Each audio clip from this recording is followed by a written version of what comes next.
Tarehe 14 mwezi wa pili kila mwaka, Kanisa Takatifu Katoliki humkumbuka shahidi wa imani na mtetezi wa ndoa, Mtakatifu Valentino.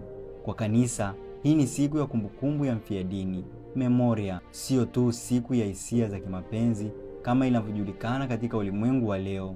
Mtakatifu Valentino alizaliwa mwaka 226 baada ya kuzaliwa kwa Kristo huko Terni, Italia, na aliuawa tarehe 14 mwezi wa pili mwaka 269 baada ya kuzaliwa kwa Kristo huko Roma. Aliishi katika kipindi cha utawala wa Emperor Claudius wa pili, wakati ambapo dola ya Kirumi ilikuwa katika vita na ilihitaji vijana wengi jeshini. Inaelezwa kuwa Mfalme Claudius wa pili aliamini kuwa vijana wasiooa walikuwa askari bora zaidi kwa sababu hawakuwa na familia za kuwafanya wasisite kwenda vitani. Hivyo akaweka zuio la ndoa kwa vijana. Matokeo yake, vijana wengi waliishi maisha ya vimada na mahusiano yasiyo ya ndoa, jambo lililopingwa vikali na kanisa. Padre Valentino akiwa Roma aliwahimiza vijana kufunga ndoa takatifu badala ya kuishi maisha ya ngono zembe. Kwa siri aliwafundisha ndoa wa Kristo kwenye mahandaki ya chini ya ardhi yaliyotumika kwa ibada na maficho. Kitendo hicho kilikuwa kikiuka amri ya dola na hatimaye alikamatwa. Kwa mujibu wa mapokeo ya kanisa na maandiko ya kale kama vile Nuremberg Chronicle, Valentino alifungwa gerezani kwa kuwafundisha vijana ndoa.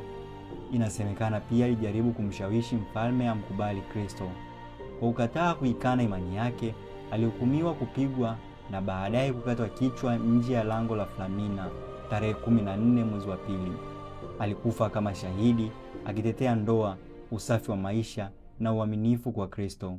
Mwaka 496 baada ya kuzaliwa kwa Kristo, Baba Mtakatifu Gelasius wa kwanza alitenga rasmi tarehe 14 Februari kuwa siku ya kumkumbuka Mtakatifu Valentino.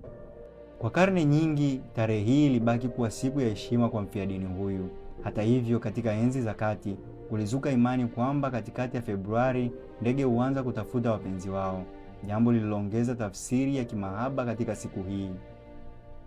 Taratibu, hasa katika nchi za Magharibi, siku hii ilianza kuhusishwa zaidi na mapenzi ya kimahaba, zawadi, kadi, maua na chokoleti.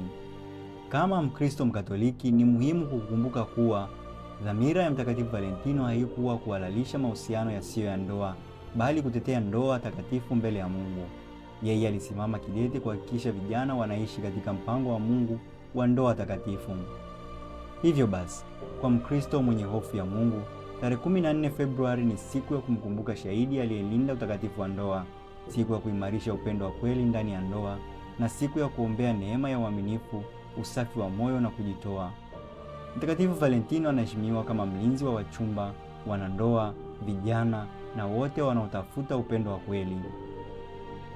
Katika ulimwengu wa leo ambako maana ya siku hii imebadilishwa na mara nyingine upotoshwa, waamini tunaalikwa kuiadhimisha kwa njia inayompendeza Mungu, kwa kuimarisha ndoa, kuomba kwa ajili ya wachumba na kuonyesha upendo safi wa kujitoa.